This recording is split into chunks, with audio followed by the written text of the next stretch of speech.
Yan. So ito yung ating unang pag-uusapan na sabi, lagot si Sara dito mga kababayan. Sabi mismo ni Senator Trillanes mga kababayan or dating Senator Trillanes na meron daw 10 senador na sure daw talaga mga kababayan, sure na pipirma para makonvict si Sara sa Senado.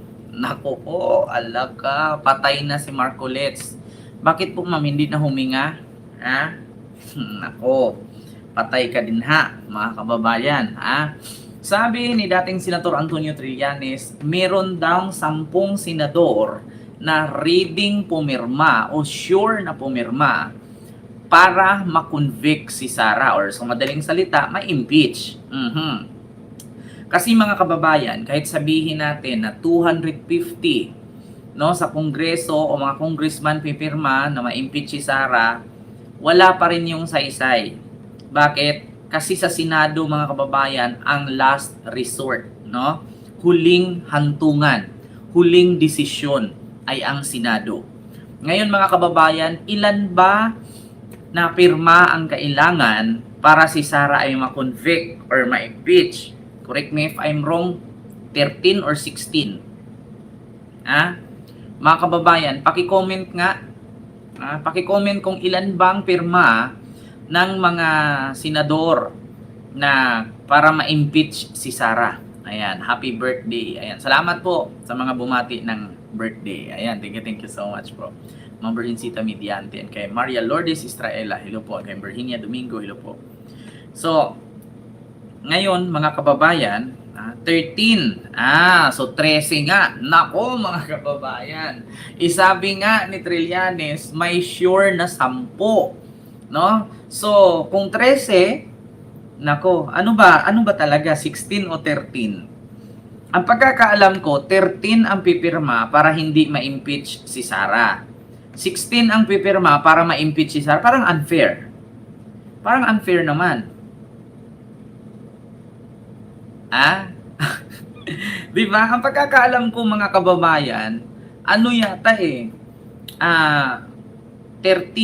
no? 13 ang kailangan para si Sara ay ma-impeach. Ngayon, 13 din ang kailangan ni Sara na pirma para hindi siya ma-impeach. Diba? Oo. Ate Chu lang, salamat po.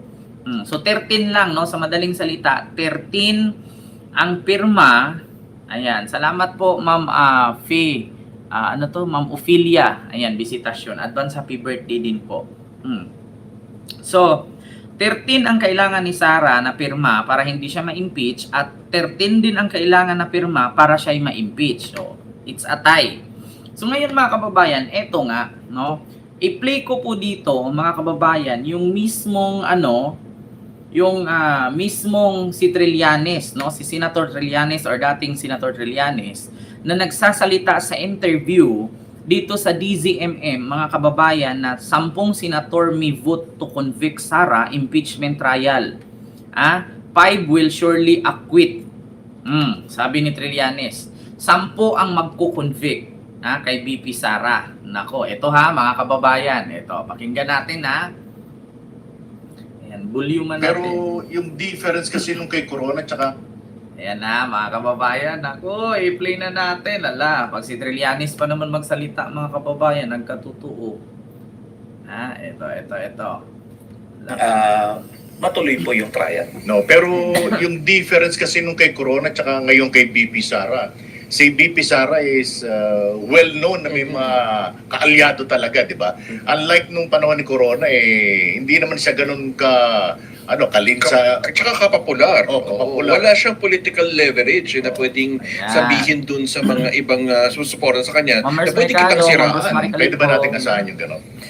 Ganun po. Ang assumption still is pagka nilatag nyo yung mga senador, kung i-analyze nyo ngayon, asan sila?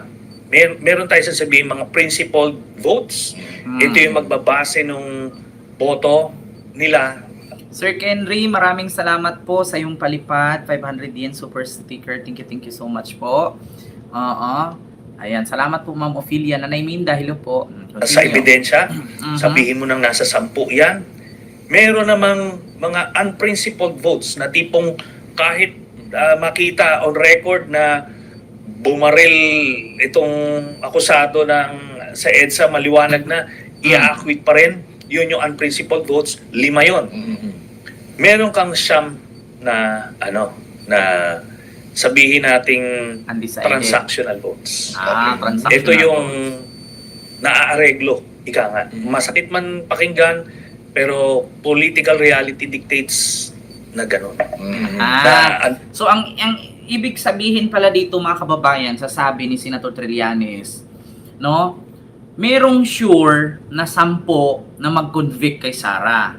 Ngayon, meron namang 5 na hindi pumayag na makonvict si Sara, na kahit nakita na nilang pumatay, nakita na nilang bumaril, tanga-tangahan, bulag-bulagan pa rin.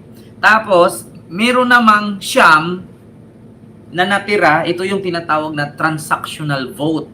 Ibig sabihin doon, ito yung paling-paling. Yeah? Ito yung, sa madaling salita, balimbing. Yeah? Ngayon, na nakita nila na parang mabigat ang ebidensya, sasabay na lang sa flow. 'Di ba? So ito yung gustong ibarating ni Senator Trillanes, mga kababayan. Ulitin ko ha. Ang sabi niya dito, mayroong totoo diyan 10 senador na tinitignan talaga ang ebidensya at sumusunod sa procedure, sumusunod sa ebidensya at tinitignan nila kung ano yung tama, ano yung mali. Yun po yung sure na 10 na pipirma para makonvict si Sara kung sakali man. Hindi na po tayo magsabi dito na yung 10 na yun ay hindi pipirma para makonvict. Sureball na kasi si Trillanes nagsalita. Alam naman natin na kritiko si Trillanes sa mga Duterte. So, sabi ni Sentry, yung 10 sure na yun. Tapos dito may 5 na kahit nakita na nilang si Sara bumugan ng apoy, kumain na ng baga, bumugbog na, nang bato na ng laptop, nang gurgur na, hindi pa rin sila bubuto doon na ma-impeach. Bakit? Kasi nga tanga sila. Kasi nga ang tawag doon ay kulto. Alam naman natin kung sino yun, yung 5 na yun. Pangalanan ko pa ba? Robin, Aimee, Marcolita, Bongo, Bato. Yan yung 5. Robin, Aimee, Marcolita, Bongo, Bato. Yan. Kahit magsirko balintong si Sara dyan, kahit magbilang ng bulbul sa harapan nila, kahit si Sara dyan magbunot ng kilay sa harapan nila, o kahit tawag dito tumai sa harap nila at pagpapahiran ng tae yung mukha nila, hindi yan sila, mga kababayan, maniwala. Bakit? Kasi nga kulto yan Parang nasaniban ng masasamang elemento. Oo, mga kababayan. So yun yung sabi ni Trillanes, sureball yung 5 na hindi papayag ma-impeach si Sara. Ngayon, itong 10, meron na. Alam naman natin kung sino yung 10 na yun. Sige, pangalanan ko. Nandito na si Kiko, si Bam, si Risa, si Tito Sen, tsaka si Lacson, 5. Tapos, sino pa? Si Subiri, nandyan si Gatchalian, nandyan si Angara, nandyan sino pa? Sabihin natin Lito Lapid, at nandyan si hindi naman siguro Bilyar, no? Sino pa bang pang-10, no? Hindi ko alam kung sino diyan, mga kababayan, sa pang-10, no? Kasi pagkakaalam ko, di ko sure kasi hindi naman pinangalanan ni Trillanes, pero sure daw yung 10. 'Di ba? Pero may 5 daw diyan na kahit nakita nilang nagtatuwad-tuwad na si Sara, hindi pa rin sila maniwala. Kahit nakita nga nila si Sara na nagpalit ng anyo, naging aswang, sasabihin pa rin nila baka nga si Bilyar. Ay hindi, dalawa yung Bilyar 'Di ba? Baka si mga kababayan, baka si Loren Legarda. 'Di ba? Baka si Loren Legarda, hindi natin alam. Tulpo, 'di ba? May mga tulpo. Kung hindi man si Lapid, yung 2 tulpo, si Erwin at saka si Rafi Tulpo, no? Sureball na 'yon. Na against kay Sara 'yan. So ngayon, mga kababayan, yung siyam diyan, ang sabi nga ni Trillanes ay may papaling-paling. Di natin alam kung sino sa siyam na sinabi niya. Either doon sa 10 na mag-convict, pwedeng bumaliktad yung 5 doon, pwedeng bumaliktad yung 2 yun o 3. Di ba? Kasi papaling-paling nga eh. Pag alam nila, ramdam nila na si Sara ay panalong-panalo sa 2028 pagka-presidente, biglang recant, di ba? May ibang ganyan eh. Biglang recant kasi natatakot pag nanalo si Sara baka balikan sila. May mga ganyan, mga kababayan, mga walang paninindigan, no? Ibig sabihin yan, mga bakla, puti ang bayag, ya? O pink ang bayag. So continue natin. Sila na pwede silang pumaling dito. Yan. Depende sa ebidensya. Yung siyam, no? Yung 10 sure na mag-convict kay Sara. Pero doon sa 10 na yon, may possibility, may papaling-paling pa. Tapos may 5 daw na sure talaga na pro Sara. Pero doon sa 10 sa 5, may siyam na papaling-paling. Ay, hindi nakasali yung 5 kasi sure ball na yun eh. Doon sa 10, may siyam daw doon na papaling-paling. Sige. At dun sa areglo. Alright. Without naming names, Senator, Apo. do you have some, may listahan ka ba sa isip mo kung sino-sino yung alam mong kahit mag-pitong tumbling dyan sa Senado Hindi boboto. hindi boboto? Mag-a-acquit. Naparabo. 5 po.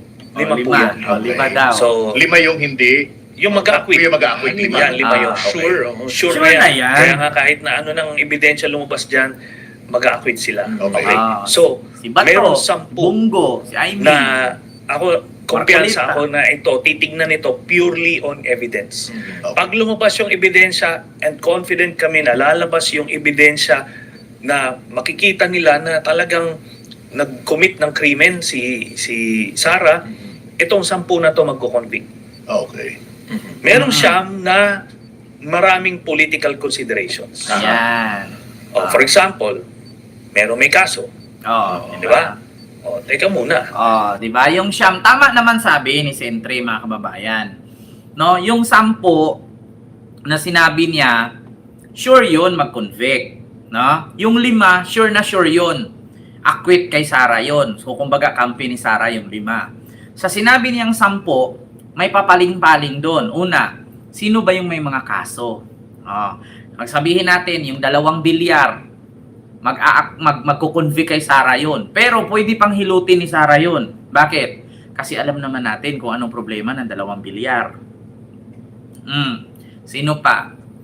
Pagdating dito kay Joel Villanueva, dito kay Jinggoy Estrada, kay Chis Escudero, hindi pa natin alam dyan, mga kababayan, either mag-pro Sara sila o mag-antay Sara sila. Kasi ngayon, mga kababayan, nasa floating stage sila eh.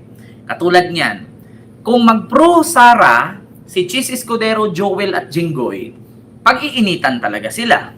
Ngayon, kung mag-antay Sara sila, may possibility na mahihilot eh. Mahihilot, mga kababayan. Ganun yan eh, di ba? Ganun yan, mga kababayan. Kasi may mga kaso. Sabi nga ni Trillanes, depende na lang. Halimbawa, syempre, ano bang gusto ng gobyerno ngayon? Kung ako ito, diretsahan tayo Do you think ayaw ba ni PBBM ma-impeach si Sara? Tanong ko lang, sa pakiramdam ninyo mga kababayan, administrasyon nito ni Marcos. Sa administrasyon ba ni Marcos, sa gabinete ba ni Marcos, ayaw ba nila ma-impeach si Sara? Opinion ko ito. Ako para sa akin, sa administrasyon ni PBBM ngayon, sabi nga ni PBBM, kung gano'n na lang kadali bantaan ang Pangulo, so paano pa ang ordinaryong Pilipino, papalagan ko yan. So sa madaling salita, gusto na ni PBBM ma-impeach si Sara. So ngayon, mga kababayan, alam naman po natin na si PBBM ay galit na galit po pagdating sa corruption sa flood control. So alam naman po natin mga kababayan kung sino ang inirekomenda doon sa listahan ni PBBM na kasuhan. Diba? Nandun si Jinggoy, si Jesse Escudero, si Villanueva, si Revilla, si Saldico, diba? Si Bunuan, si Bernardo. Diba marami sila doon mga kababayan? So nasa mata yan ng Administrasyong Marcos, binabantayan itong 3. Escudero, Estrada at Villanueva. Pag ito kumampi kay Sara, tatadta rin talaga nila yan. Pero pag ito nag-antay Sara at na-impeach si Sara, ibig sabihin mahihilot-hilot pa yan. Tama ang sinabi ni Trillanes, mga kababayan. No? Nako, delikado ito. Maraming may kaso. Ito si Villar, may kaso din. Nako, mga kababayan. Nako, maraming ano ito. Mga excited ito, mga kababayan. Dito natin makikita, mga kababayan, yung sinabi nilang kayang isakripisyo ang pagiging senador para sa bayan. Or walang pakialam sa bayan, basta yung pagiging politician ang inuuna. Dito natin malalaman, mga kababayan. Yun mga kababayan, sa totoo lang, kahit sabihin natin na ayaw ni PBBM nitong impeachment, pero kung makita ni PBBM sa plenaryo, makita ni PBBM sa trial, na ganito pala kalaki ang winaldas ni Sara at ninakaw ni Sara, do you think si PBBM hindi susuporta? Anti-corruption nga siya eh. 'Di ba? Kaya, sa madaling salita mga kababayan, nako, patay ka diha. Pwede kung pumunta dyan, Mhm. kung ayusin niyo yung kaso. Ah. Kung sabihin naman ni Sara, pagka ako naging presidente, Burahin ko yun. papardon kita. Di ba? I-acquit. I-acquit kita. Bigyan kita amnesty ako. Ano, i-acquit. Pwede. Ganun yan mga kababayan. Halimbawa, ano yan kampihan to the max yan. No? So, kung ganun ang mangyayari mga kababayan sa sinabi ni Trillanes, sa madaling salita, yung senador na yon walang paninindigan, walang reputasyon, walang delikadesa, sarili, self-interest ang iniisip. Bakit? Kung a-acquit mo si Sara dahil halimbawa, Joel Villanueva, Jinggoy Estrada, Chis Escudero, sabihin yan nila, sige, i-acquit ka namin, bubuto kami para sa'yo. Basta, pag nanalo ka, halimbawa, ikulong man kami ngayon, pag nanalo ka, ipardon mo kami. Tawag dito, i-acquit mo kami. Di ba? Amnesty mo kami. Bigyan mo kami ng amnesty. Siyempre, sa ngayon mga kababayan, itong tatlo, Jinggoy, di ba? Escudero at Villanueva, alam ko, sure ball kay Sara yan. Bakit? Mas tiisin nila yung 3 taon pagkakakulong, 26, 27, 28, kaysa sa magbuto sila na ma-impeach si Sara, tapos ipaprocess lang din naman sila. Di ba? Ikukulong lang din naman sila. Alam na natin yan, mga kababayan, sure ball na yan. Do you think si Jinggoy, i-impeach niya si Sara? Hindi. Bakit? Alam naman natin ngayon na tumatakbo ang kaso ni Jinggoy. Kahit i-impeach niya si Sara o hindi, kulong pa rin siya.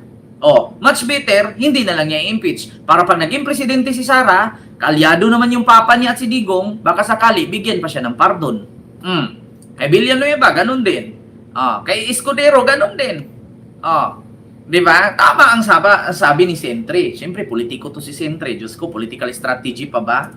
Isang gano'n. So yun yung mga komplikasyon dito. Regardless of the evidence yun. Pero, mas maganda kasi pagka lumabas yung ebidensya at makita ng mga kababayan natin na ay talagang guilty pala. At yun nga yung sinasabi ko kanina doon sa corona impeachment. Maliwanag kasi nung lumabas yung mga bank accounts din at yun nga talagang maliwanag pa paano mo pa sasabihin hindi. Ito lang yung dineclare pero ganito kalaki yung na-discover. Diba? So yun na yun. Mas mahihirapan silang mag-acquit pagka ganun yung ebidensya. Ito pa, mga kababayan. Gusto kong explain ulit sa inyo. Baka hindi nyo masyadong nag-get si Trillanes.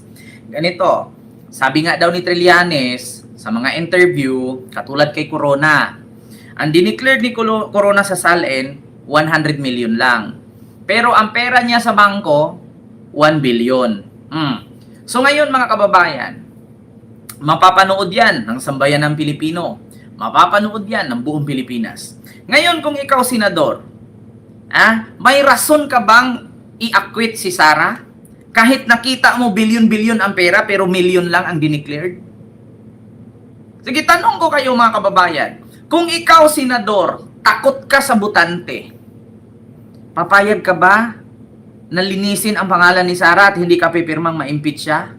Kahit sinampal na sa mukha mo, sa harapan mo, sa Senado, sa hearing, sa trial, na ganun kalaki ang pera niya pero yung salin niya kaliit-liit lang? Yan ang sabi ni Trillanes. Sinampal ka na ng ebidensya, pinakain na sa'yo, binagsakan ka na, binagsakan ka na, hindi mo pa rin i-impeach. So anong masasabi ng taong bayan? Ngayon, kung ang inisip mo ay kapakanan mo, sige, hindi ko i-impeach si Sara. Total, ako, makulong man ako ngayon eh.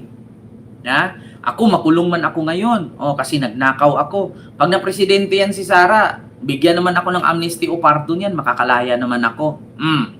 Ang tanong, yung mga taong nanood sa'yo, ibubuto ka pa kaya? Sige, sabihin natin, makulong ka, ipardon ka ni Sara, makalaya ka. Pagtakbo mo ulit bilang politiko, aanhin mo yung pardon kay Sara, aanhin mo yung amnesty mula kay Sara kung walang bubuto sa'yo. Sige nga. Diba, mga kababayan?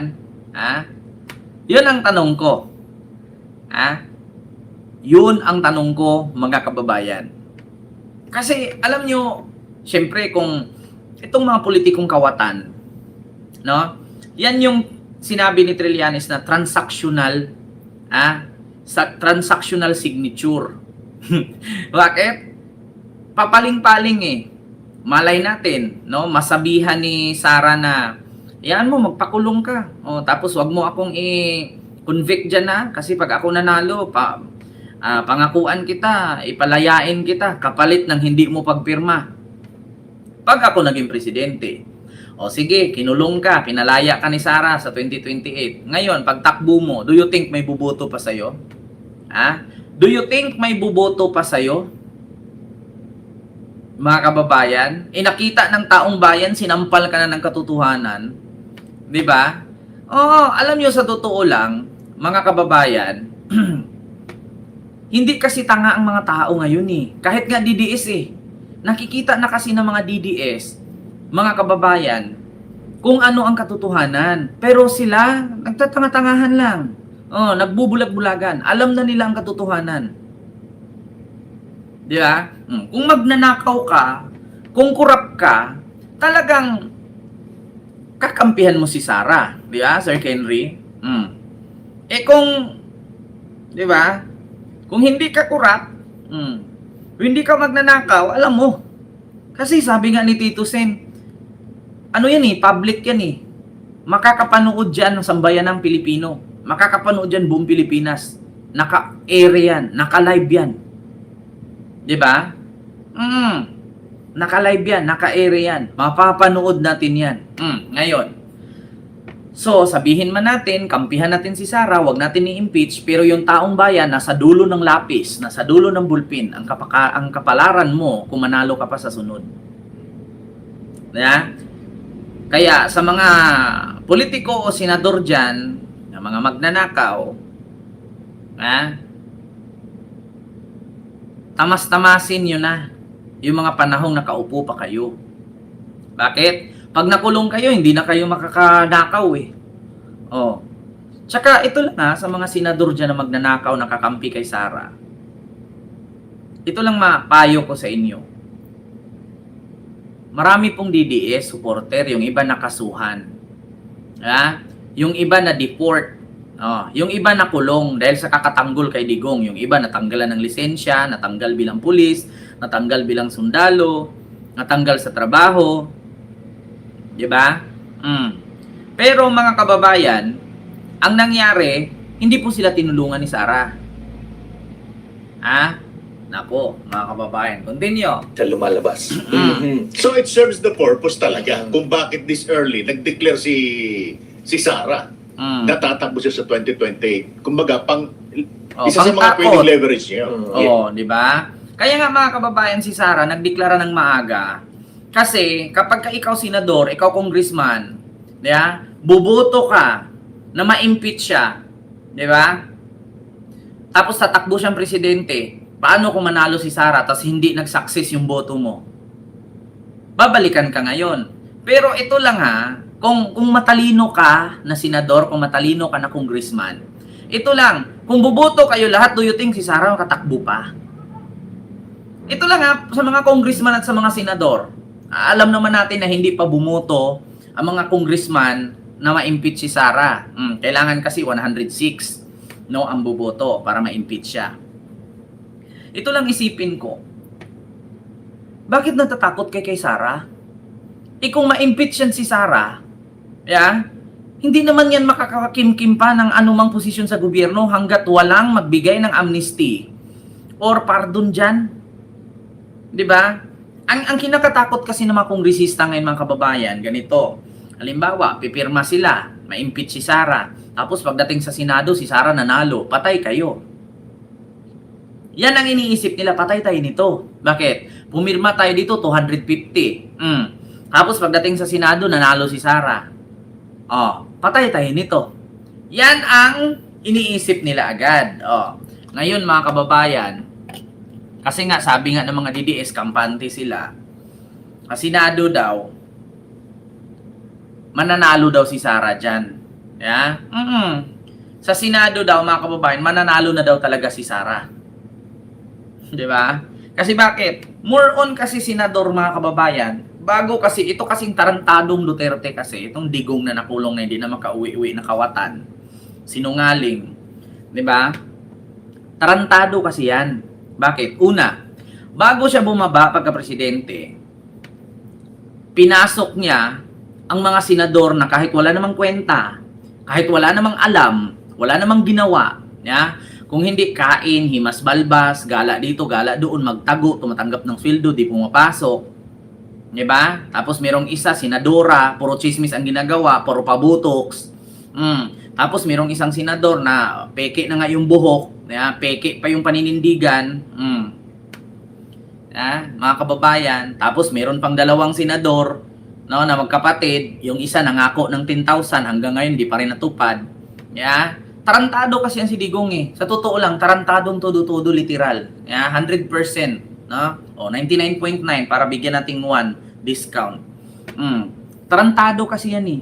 Sa Senado, ipinasok niya dyan kasi alam niya ang kahinatnan ng anak niya pag impeachment, babarahin lang sa Senado, hindi matuloy.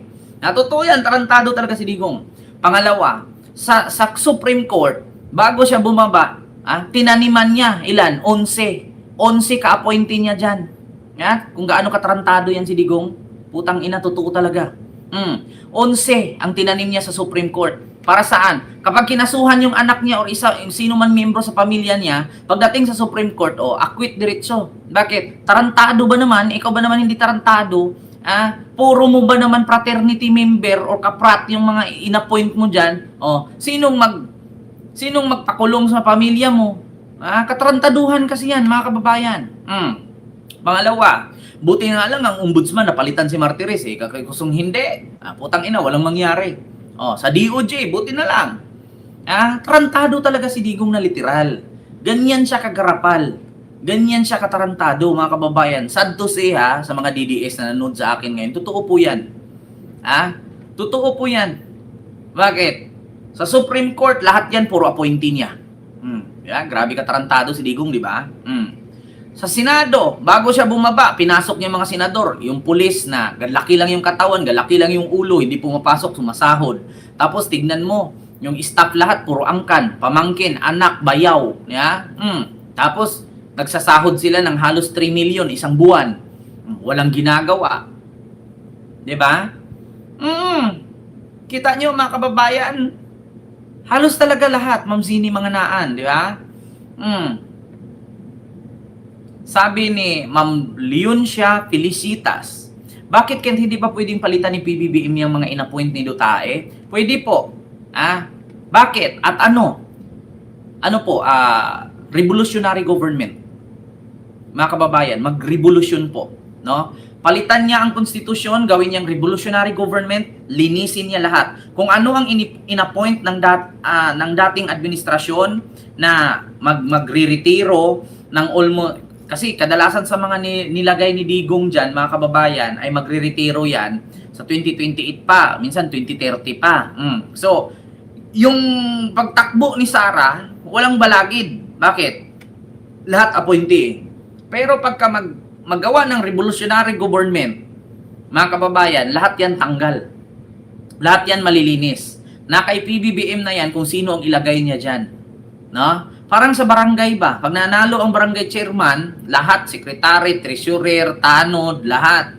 Papalitan lahat yan. Ganun yun, mga kababayan. Pero ang tanong, papayag ba ang Kongreso at Senado sa revolutionary government? Di ba? Yun ang tanong ngayon, mga kababayan. Papayag ba ang Senado? Ang tanong parang hindi yata. Naririnig niyo po ba ako, mga kababayan? May boses pa po ba tayo? Paki-comment po. Si Cheese matatalo na yan. Talagang maraming galit. Hindi na talaga mananalo yan si Cheese, mga kababayan. Lalo kung maliban na lang kung si Cheese Escudero ay anak ng pastor. Lalo na siguro kung si Cheese Escudero anak ng pastor, katulad kay Joel Villanueva, may maraming miyembro, mananalo. Ganun yun, mga kababayan. Klarong-klaro, no? Kaya sabi ko sa inyo, mga kababayan, meron mang 10 na sure na pipirma para makonvict si Sara, pero sa 10 na yun, papaling-paling yun, no? Na senador. Pero sana naman, wag nang pairalin itong mga senador na to, yung pagiging balingbing nila, pairalin na lang nila. Ganito yan mga kababayan No? Meron akong i-explain, ganito yan. Bakit Kent, bakit ganun? Ano ba ibig sabihin mo? Ganito yan.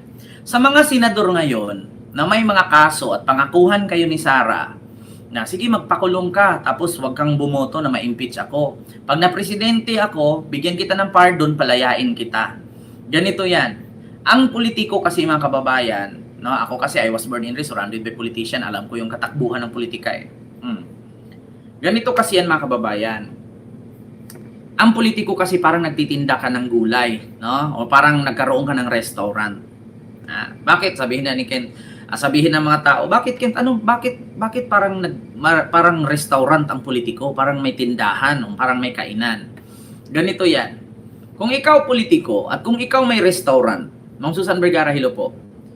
Papayagan mo ba na ang mga customer mo, no, siserban mo ng marumi? Malamang hindi. Kasi kung once na ang customer mo kumain dyan, nakita na may ipis, do you think babalikan ka pa? Hindi na. Di ba? Kaya itong mga politician, parang nagkakaroon ng restaurant yan, mga kababayan. Parang may mga tindahan na kainan yan. Bakit? Pag sinirbihan mo ng maruming pagkain yan, hindi ka na babalikan. Di ba? Mga kababayan, Comedian Vlog, maraming salamat po sa iyong super sticker. Thank you so much. Diba? Ganun yun, mga kababayan. Pag sinirban mo ng maruming pagkain, hindi ka na babalikan, mawawalan ka ng customer. Ganun ang politiko. Kapag hindi mo inayos, no, yung pagiging politiko mo, hindi ka na mananalo sa sunod. Kaya kung gusto mong magtagal ka bilang isang politiko, mahalin mo yung butante mo. Which is, yan ang sinabi ni Isko Moreno. Wala siyang pakialam kung sino ang maging presidente as long as unahin niya ang kanyang nasasakupan, yung mga bumoto sa kanya. Bakit? Kahit sinong presidente dyan, wala kang tayong pakialam Kasi hindi naman presidente ang magpapanalo sa'yo. Sino? Yung mga butante mo. Ganon din sa karinderya. Wala kang pakialam kung sino ang kakumpetensya mo. As long as malinis ang pagkain mo, masarap ang timpla, babalikan ka ng tao. Diba? Ganon yun. Ma'am Ashley Kate, hello po. Ganon yun, mga kababayan. Di ba? Kaya itong mga senador sa Kongresa, sa Senado, at itong mga congressman na pakakampi kay Sara, na may mga kaso, di ba? Isipin niyo mabuti. Kung ang isipin ninyo ay si Sara Duterte, kampihan ninyo, kasi kung may kaso kayo, pagka 2028, bigyan kayo ng pardon, bigyan kayo ng amnesty. Oy, Ma'am Susan Vergara, salamat po, ma'am. Thank you so much sa palipad. Ayun. So, ngayon mga kababayan, isipin ninyo, sige, magpakulong kami ngayon. Kasi pagka 2028, naging presidente si Sara, palalayain naman kami. Pero ang tanong ngayon, mga kababayan, pag lumaya ka, may buboto pa ba? Diba? Pag lumaya ka, may buboto pa ba? O, example ko sa inyo, Chis Escudero. Do you think si Chis tatakbo ulit, mananalo pa? Di na. Bakit? Ultimo lalawigan niya, sinuka siya eh. Di ba? Ganon yun, mga kababayan. Tama nga si Sentry.